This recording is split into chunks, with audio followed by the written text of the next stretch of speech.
ब्रह्मचर्यव्रती दंडी सर्ववेदांत पंडिता श्रीमद्विवेकयोगी मां प्रचोदयतु सर्वदा. So this spread of spirituality, that is something which is very, very essential for the peace in the whole world. So he was very much concerned about this spread of the spirituality. And very curious, he feels very happy that the British Empire is expanding like that.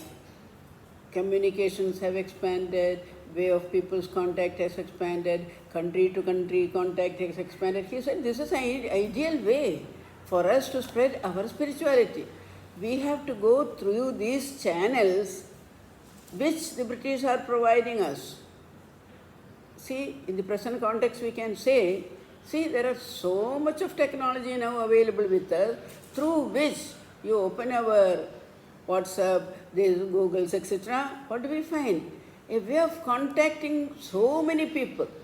So if you have a positive knowledge, wisdom, very easily you can contact with others and convey it to others.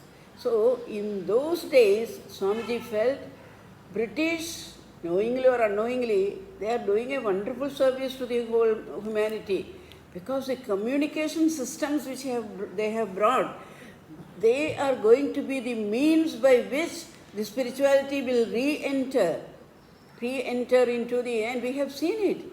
Swamiji feels he was one of the first to be pushed out of India as an ambassador of this spiritual message of India. So he could go and talk to so many people, all because that communications have become easier, contact between people have become easier, people have become a little more liberated in their approach, and people like that. When we went to America, some people told him, Swamiji, if you had come here a few years earlier, when the fanaticism was so prevalent, people would have killed you for speaking against Christianity and things like that. But now, education, scientific knowledge have expanded the human minds to some extent. They are able to receive, not out of immediately throw away a knowledge, but they are ready to experiment with it. That is what happened to our yoga culture. People are ready to experiment with it. They are ready to make use of their own lives to experiment with this knowledge and take advantage of it. So that way our modern technology has brought the whole universe together. Swamiji, once he was sitting during his Bharat Parikrama time, he was sitting under a tree and meditating. Suddenly he had a new awareness dawning into him. He got up and said, see, just now I had a new vision. Microcosm and macrocosm are built on the same plan. What is there in the microcosm is there in the macrocosm. And what is there in the macrocosm is there in the microcosm. Samashti and Veshti. This sort of a joining together, which was just part of Indian vision, so that became so very clear to him. So he says, whatever is there in the universe, the principles, etc., it is that which we have to absorb. So he says, the search after the universal is the one search of Indian philosophy and religion. So the minute they knew Veshti and Samashti are the same, their search lifted from the Veshti to the Samashti. How the Veshti can acquire the grand, magnificent qualities of the Samashti and make the Veshti life more glorious and beautiful.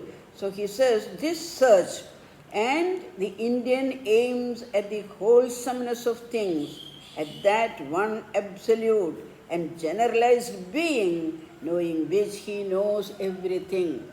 Kasmin Bhagavan Vijnade Sarvamidam Vijnadam Bhavati. That is how the Indian mind started expanding. There must be something knowing which I will be able to understand the whole of the life, totality of life. That is how the search became for a universal.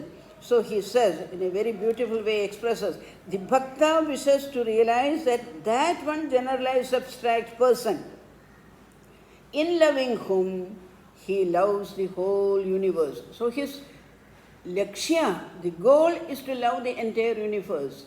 So in Bhakti Yoga, he finds out that person, that whom he can worship, by which worshipping whom he loves and worships the whole of the universe.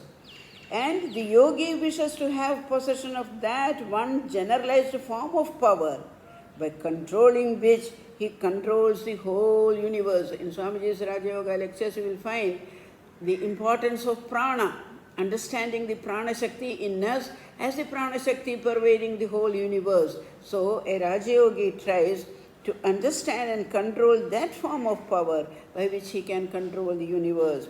The Indian mind throughout its history has been directed to this kind of a singular search after the universal in everything, in science, in psychology, in love, and in philosophy. So all the yogas, Karma Yoga, Raja Yoga, Bhakti Yoga, etc., they all aim at that.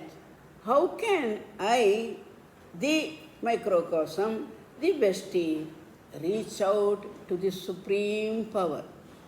Because in that knowledge is the totality of the knowledge, totality of love, totality of understanding, totality of, what can we say, the glory of life itself. So that is how from one to the many, many to the one. Asato ma sadgamaya, tamaso ma jyotirgamaya, mrityor ma amritam gaya.